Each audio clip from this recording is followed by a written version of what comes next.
Have you ever been 100% confident? You know where you are going. And then you found out you weren't even close where you ended up? Gentlemen, I know you're not going to want to raise your hands because that's how guys are. We don't want to admit that we went the wrong way. This is a scenic route, sweetheart. I meant to take you here. I've been there. Maybe it was because you trusted your GPS too much. About a month ago, my phone died, and I was driving my wife's car, and I made it to my destination without GPS, folks. Thank you. Thank you. I was driving from here home.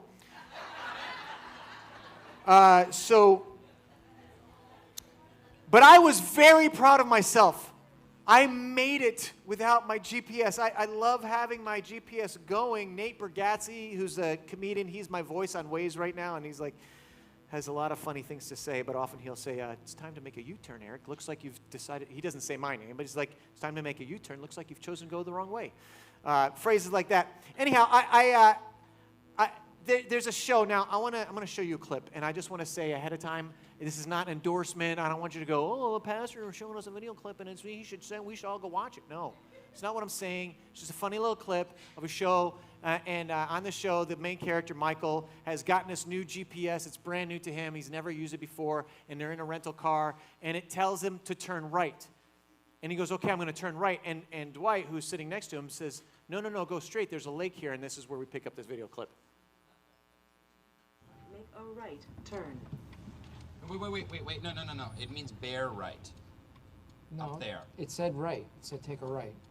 No, look. It means go up to the right, bear right, over the bridge, and hook up with 307. Make a right Maybe it's turn. a shortcut, Dwight. It said go to the right. It can't mean that. There's a lake there. I think it knows where it is going. This is the lake. machine This knows. is the lake. Stop yelling at me. No, it's Stop up there. yelling. There's no road here. Stop yelling at me. The machine knows. Maybe you've trusted your GPS so much and it took you to the, and you just got a little confused, or it says go straight here and there's no road. So last year we were going to visit my son Karsten, who is a youth pastor up at Bayside, up at their Auburn campus. It's a new church plant for them, and I put in the address, 11,641 Blocker Drive, Auburn. Now Auburn is not this massive metropolis. It's a smaller town, and there's a lot of like greenery around. And so we came out of Roseville, where we were staying in our Airbnb, and we're driving through the countryside, and lots of country, lots of it. And then all of a sudden it says turn left. And so I'm like, okay, we'll turn left. And we turned left, and the road we go on is a dirt road. I'm like, that is really weird. I didn't know like it was like in the country. And we go for about a half mile. And you know how sometimes on dirt roads, it's like just regular dirt road, but then you get to where like the grass is growing in the middle? Well, and if you get to the grass growing in the middle, that's well traveled. It's short, but this was not short. This was tall grass, and you could just barely see where the tires go. And I'm like, this can't be right. But GPS, and I double checked the address, 11,641 Blocker Drive. So I keep driving, and then I took pictures. I tried to find these pictures, could not find these pictures. But we pull up, and there's a gate that says no trespassing. I'm like, this is really poor usage of signs for a church. They do not want to grow. Imagine walking into the walking at the door of the church, and the door is closed. There's chains on it. It says no trespassing. Service is at 10 o'clock or 10:30. What? It's so confusing. And I call my son. I'm like, dude, I don't think this is where your church is. Look, and so he looks and sees where I am on find my iPhone, so he can see he goes, you're about 3 miles off. I'm like, well, that's a good thing, because how do I get to where I got to go? I have no idea, because this is the address. And so anyhow, we made it, but it was like really just, I trusted the GPS. I'd never been there, and it got me wrong. Now, earlier, you saw in that video clip, there was a little GPS. That was the TomTom days. I had a TomTom. I love technology, so it was like early adopter. And I was driving from Salem, Oregon to Seattle, which is really simple. It is a straight shot up the I-5. okay? But it's getting off the last point, and I was excited because I got my TomTom, and I put in the address and everything, and then I get off the highway about 2 hours in to make a quick pit stop, and go into the convenience store and get some snacks and get back in the car. Radio's on, and I get back on the highway. And you know how when a song comes on and it just hits, and you can feel it, and you're just like, you can't help but just little movement, and then it builds, and you're just like, you're drumming on, like you're like Alice drumming on your steering wheel, like, yeah. And like I always want to see, I want to look over at some point, like when I'm really into a song, you just see the person driving by me to see their faces. And I've seen it actually, I've made eye contact with people like they don't know what to do, and they just kind of laugh. And I'm like, yeah. And so I am into this, like, I don't know, it's touched some deep core piece inside of me that's really grabbing me.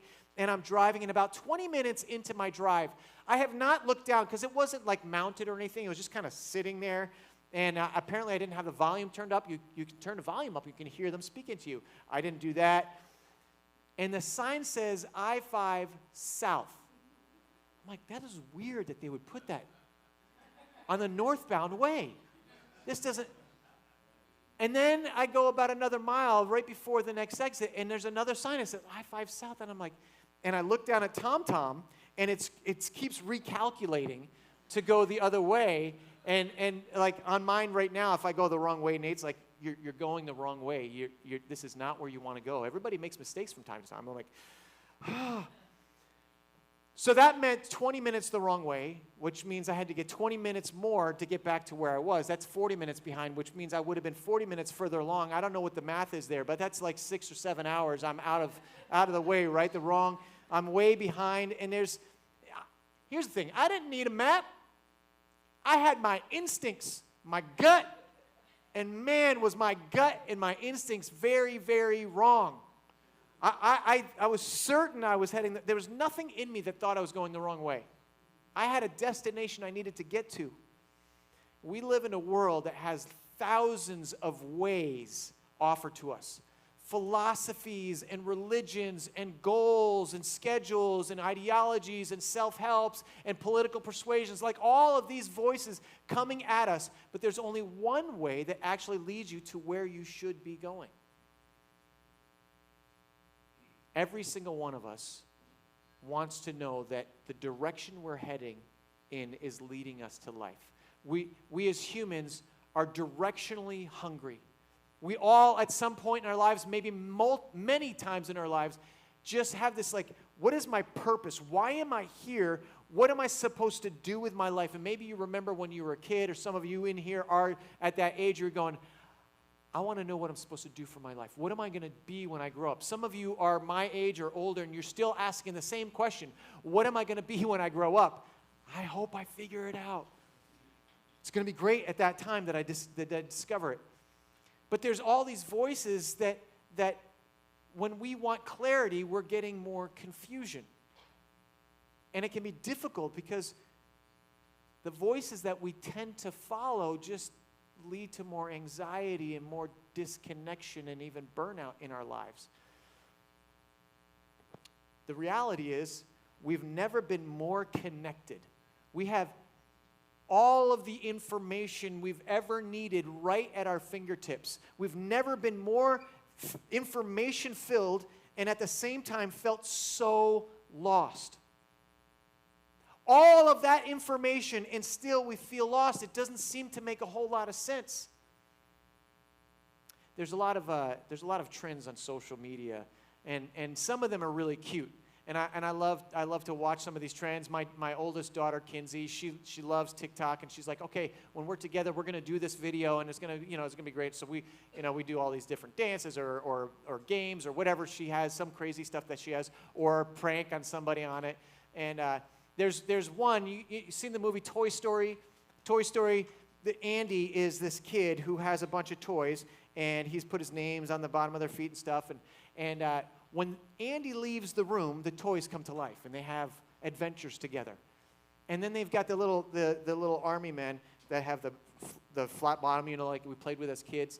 They're on the lookout. And when Andy's coming back up the stairs, They shout, Andy's coming, and all of the toys drop, and they just kind of lay there. Well, there was a trend a while back. This is the Andy's coming trend, and this is cute. I'm going to show you this video. Turn the volume up. It won't work without the volume.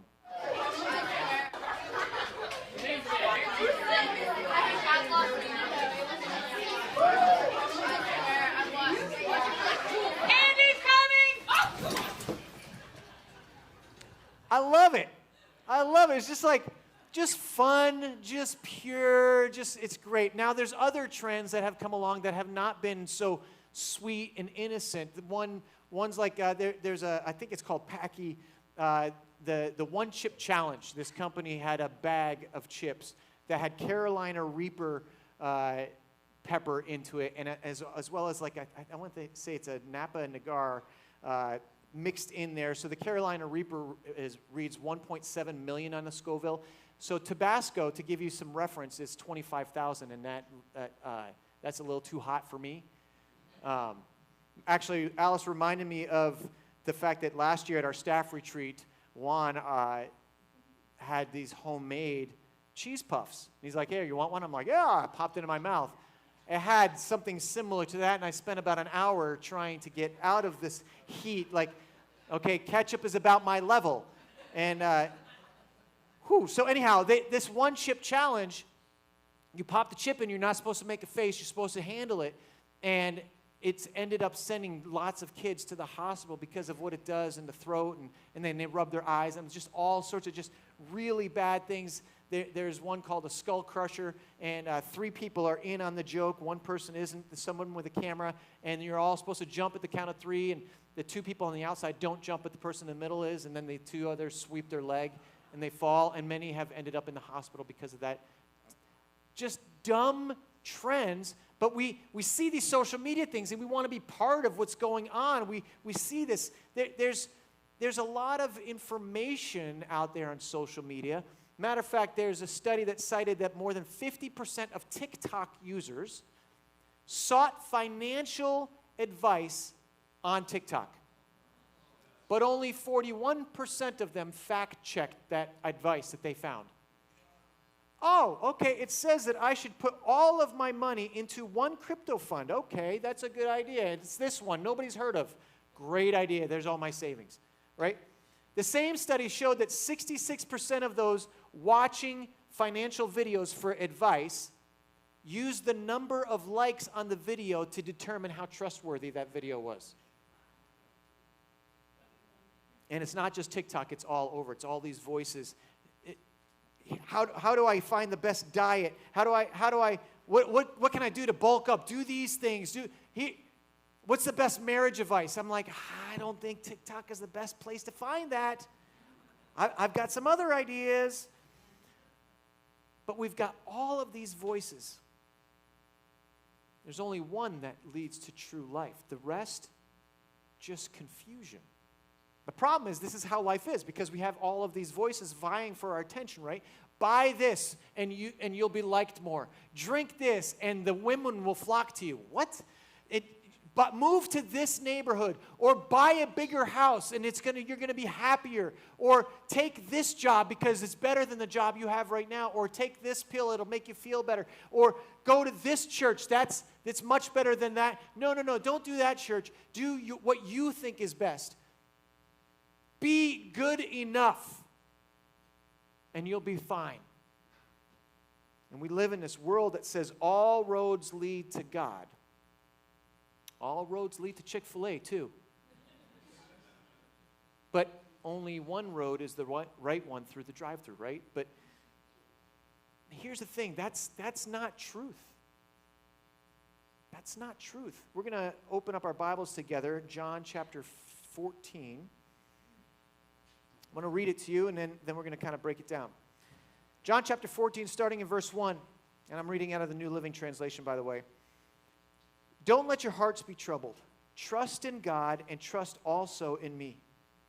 There is more than enough room in my Father's home. If this were not so, would I have told you that I am going to prepare a place for you? When everything is ready, I will come and get you so that you will always be with me where I am. and you know the way to where I am going." "No, we don't, Lord," Thomas said. "We have no idea where you're going. So how can we know the way?" Jesus told him, "I am the way, the truth, and the life. No one can come to the Father except through me. If you'd really known me, you would know who my Father is. From now on, you do know him and you have seen him." And he's saying this because you've been with me. So a little context here, if you will. This is all happening the night before Jesus goes to the cross.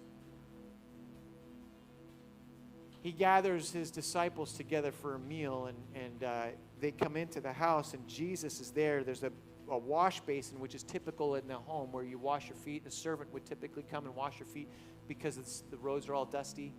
There's no paved roads. And wash your feet from the walk from the day. And Jesus is there on his knees with a towel, washing his disciples' feet, his 12 closest friends. Peter's like, "No, you're not going to wash my feet. You'll never wash my feet." He's like, if I don't wash your feet, you won't go into the kingdom of heaven." He's like, "Well, then wash my entire self." It's a whole thing. He's like, no, we're just going to do this. Symbol. And then he tells them that he's the Messiah. Like, all of these things are leading up to this moment, and there's some confusion that comes in. It's just imagine being the disciples in this moment. Like, imagine what they must have been feeling and what they're thinking. They're here having a meal. They don't know it's going to be called the Last Supper for all of eternity. They're having a meal, and their rabbi who had called them, Jesus was their rabbi, he was their teacher, he'd called them to follow him. Now, this was significant because in those times, kids would go to school and they would learn the Bible. They would learn the law of God, the Torah, Genesis, Exodus, Leviticus, Numbers, Deuteronomy. They'd learn it super well. They would study it. They would memorize it and meditate on it. And those who were the best in the class would go to the next level, and the best of the best would keep going until a rabbi saw something in some students, and he would call those students to follow him. And you'd follow after his teachings and his interpretation of the scriptures, and you'd follow that rabbi in his way. If you didn't get called by one of the rabbis, you didn't make the cut, you'd go back to like the family business or whatever. And so these guys were not ones who had made the cut. They were fishermen and tax collectors, all these different jobs that weren't following a rabbi. So it was significant that Jesus has called them. And they understood that significance. And in this moment, Jesus is telling them that he's going back to the Father.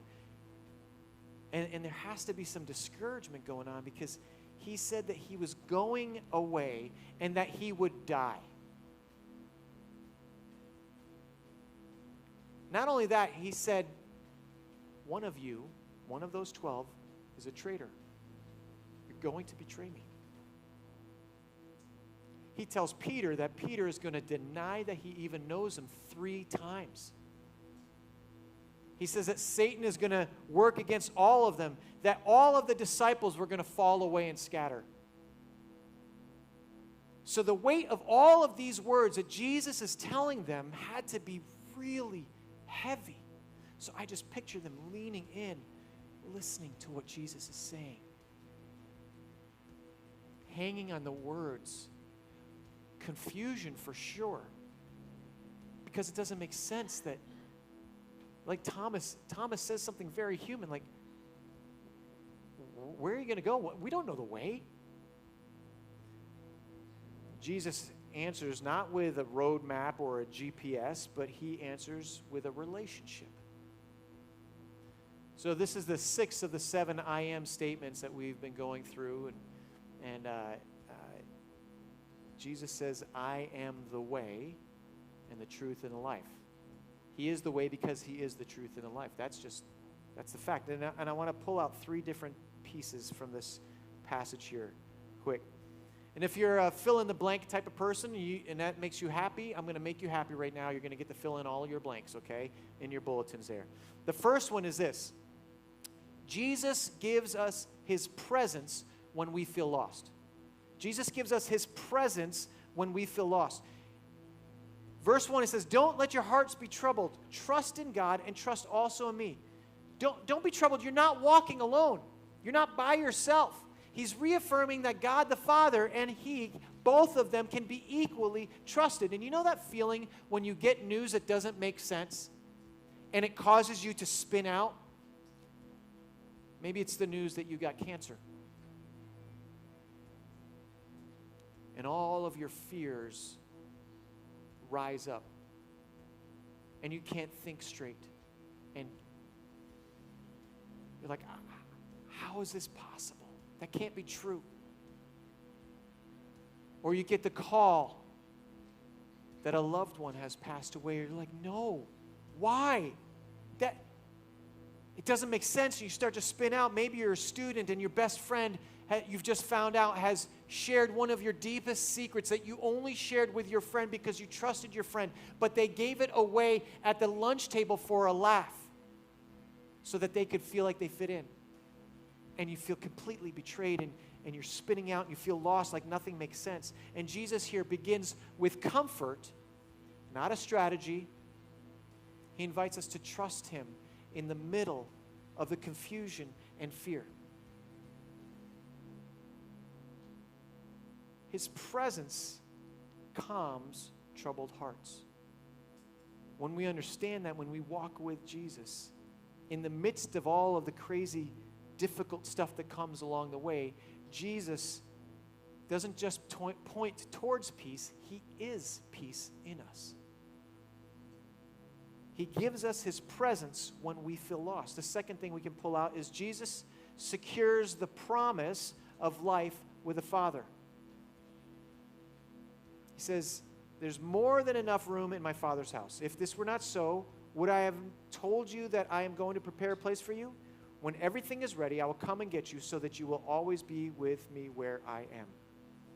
And you know the way where I'm going. He promises his presence. He's preparing the destination, not just the journey. He goes on the journey with us, but he's preparing us the final destination. He says, I'll come and get you so that you'll always be with me where I am. At the end, it leads to eternal life.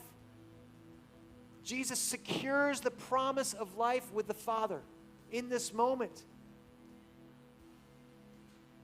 And that promise is an eternal promise.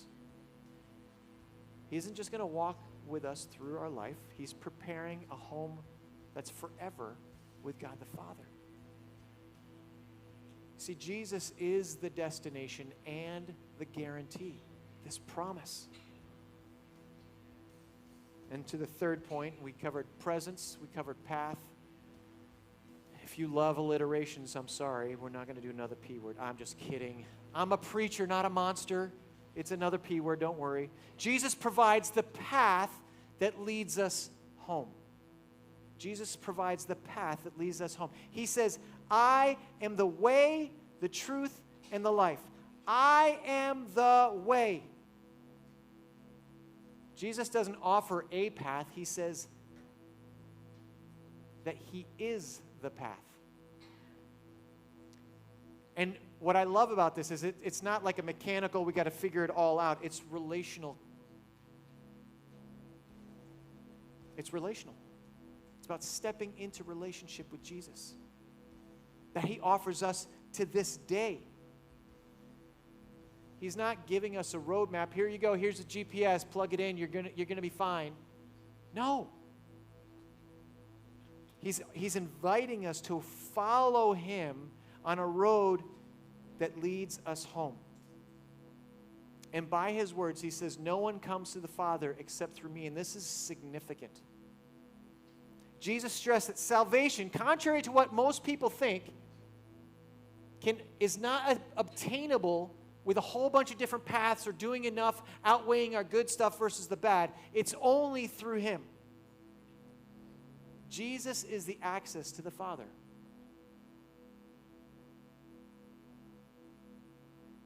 And not only is he access to the Father, it's because he is the one who comes from the Father, right? I got this universal remote. It's pretty awesome when you look at it because it's supposed to connect to pretty much everything. There's on here, you can read LG, Samsung, Sony, Philips, Panasonic, Sharp, Toshiba, Hitachi, Vizio, TCL, JVC, Hisense, Westinghouse, Magnavox, Haier, RCA, Vestel, Seiki, Netflix, your smart TV. Like it's connecting to absolutely everything. So I thought it would be fun, to just mess with some stuff in here. Turn the lights off.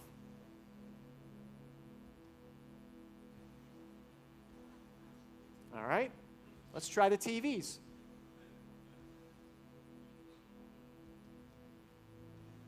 Now, normally I'd say I don't know how to do these things. My kids got to do it, but I'm pretty technically savvy.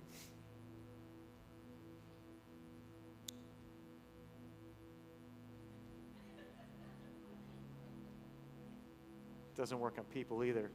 The remote's supposed to control everything. My TV, my sound bar, my kid's attitude. I'm just kidding. Apparently that's not universal. But no matter how many buttons I press, if the remote isn't synced to the system, it's useless. Unless this remote is synced to the system, it is absolutely useless. No, doesn't matter whether I have batteries in it or not. If it's not synced to the system, I can press all of these buttons. And some of you have some of these universal remotes that are like 3 times the size of this thing. This thing controls everything. But if it's not synced to the system, you're never actually connected to anything, and it's not going to do. It's kind of worthless.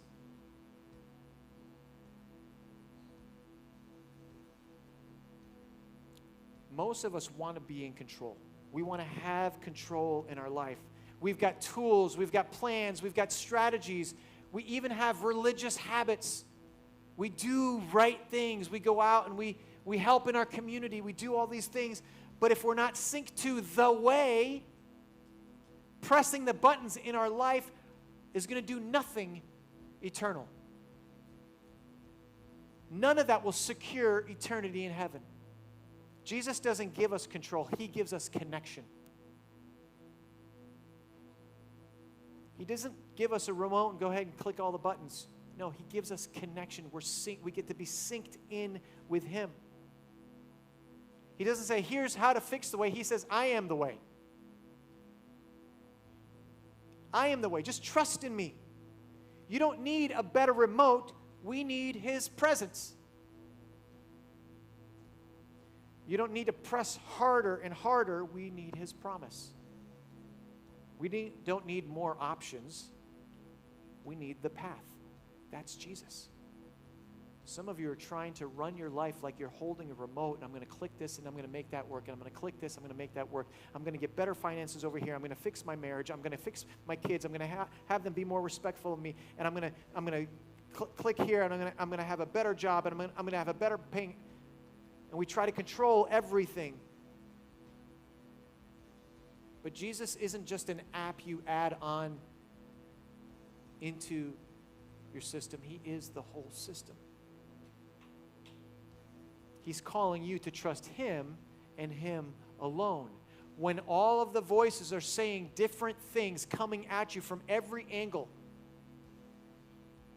he's saying, no, trust in me alone. You don't need to trust in anything else. One of my favorite passages because of how significant it has been in my life, Proverbs 3, 5, and 6, and you've heard me talk about it before. Trust in the Lord with all your heart. Do not depend on your own understanding. Seek his will in all you do, and he will show you which path to take. And that path is him. But we have to completely trust him, give everything in. Trust that process. Remember the movie Finding Nemo? So in this movie, Nemo is this little clownfish that has a tiny little fin on one side. And so his father, Marlin, is super overprotective. Mom has died. And so Marlin's always watching over him. Well, Nemo takes off because he wants to prove that he can do something, and he gets lost. And Marlin goes, and he's going to find him. Marlin is a petrified fish. He's so scared. But he goes after his son, trying to find him. And along the way, he meets this fish, Dory. Now, Dory is what we always hear about goldfish who have 5 seconds of memory. They swim around here, and then 5 seconds later, and she's like, oh, what was your name again? Oh, nice to meet you for the first time. Oh, what was your name again? Nice to meet you for the, that whole kind of, she constantly forgets. But for some reason, she can read, which I think is awesome. I love a good fish that can read. But there's a moment where Marlin is freaking out, and he doesn't know how to do it the right way, and he doesn't want to lose his son. And Dory starts to sing, just keep swimming, just keep swimming, just keep swimming. And she's essentially reminding him to trust the process. Now, Jesus isn't just telling us to keep swimming. He's telling us to follow him because he is the way. What ways have you been following? Ways that promise fulfillment but haven't delivered for you. Maybe it's career, maybe it's relationships, maybe it's spiritual activity, showing up to church, doing the right things. Maybe it's comfort, maybe it's even moral effort. I've done enough good things this week, so I feel good about myself. But Jesus says, I am the way, period. End of sentence. Oh, he says, and the truth and the life, but that all comes back to pointing to the, I am the way. There is no additive to that. I am the way, and these things are, you should add some extra stuff to your life too, because I'm not enough. No. He says, I am the way, and we shouldn't just be inviting Jesus into our way. We should surrender to his way. Don't just believe his truth. We need to walk in his truth. Don't just admire Jesus' life. There's plenty of religions out there that admire the life of Jesus and say he was a great prophet. He was a great teacher. But all the things that are said about him can't possibly be true. Don't just admire his life. Follow him, completely trusting him. Now, some of you in this room, maybe you have come to church for a long time, and you've done all the right things, but you've never truly said yes to Jesus. I'm committing myself all the way to follow after you. The Bible is really clear that the payment for our sin is death. That's the penalty for our sin. We've all done stuff wrong. And the point of getting into heaven is perfection, and none of us are there. So there had to be something that was sacrificed. God the Father sent his one and only Son, Jesus, to the earth to show us the way, but ultimately to be the sacrifice, because there had to be some sacrifice to cover the penalty for our sins. And that's significant. That's significant. And if you've never taken that step, I want to give you the opportunity. It's something I did when I was 8 years old. Now, when I was 8, I was just praying because I wanted to go to heaven and not the other place, right? As an 8-year-old. But later on, I was like, I'm all in, God. And I want to give you that opportunity to pray a prayer similar to the one I prayed when I was 8. And God hears your thoughts, so you can just pray silently in your head to God. If you've never prayed a prayer like this, I invite you to pray with me. God, I thank you that you loved me and the rest of the world so much that you sent your one and only Son, fully God, to become fully human on the earth. As a little baby growing up to this adult who spent 3 years having this public ministry of walking around with compassion and love and doing miracles and teaching and giving these messages of hope and life, of eternity. And I know that because my sin separates me from you and doesn't give me the opportunity to get to you, and that the only way I can get to you is through your Son, Jesus. I need to quit trying to be good enough. The Bible says that if I confess my sin, that you'll forgive me and you'll cleanse me from all unrighteousness. You make me holy. So today I say I'm so sorry for the things that I've done wrong, for the ways I've messed up, the things that I should do that I haven't done. Forgive me. And because the Bible says that you forgive me, I receive your forgiveness today.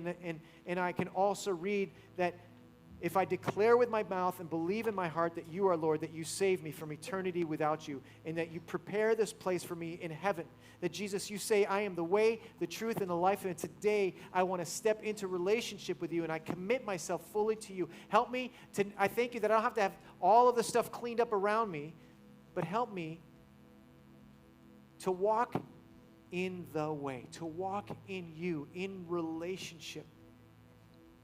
In the moments where I feel like I got to pick up the control of life and try to control things, help me to take my hands off and just trust you. You are way more trustworthy than any GPS ever will be. And I thank you that you've given me other people in my life that can help me walk through this journey.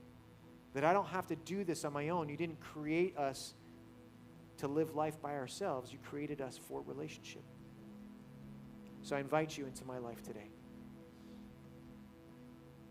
Now, without anybody looking around, I just want to be able to pray for you. If you prayed that prayer for the first time, you've never prayed that before, but today was your day, if you just quickly raise your hand, put it up and put it back down so I can be praying for you. Just pop it up real quick. Okay? Okay? Awesome. I want to pray for you. God, I thank you for these who've said yes to you for the first time today. The Bible says that when just one turns to you, that all of heaven celebrates. And God, I believe that there is a party going on in heaven today because these who have said yes to you. And I can't be more thankful for that.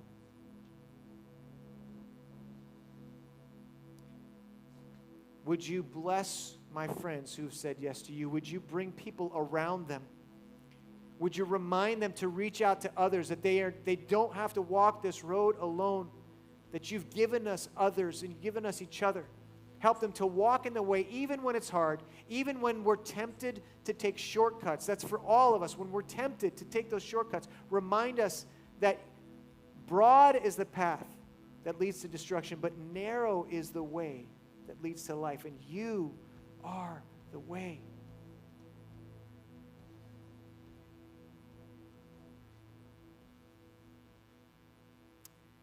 God, I know that this brings glory to your name.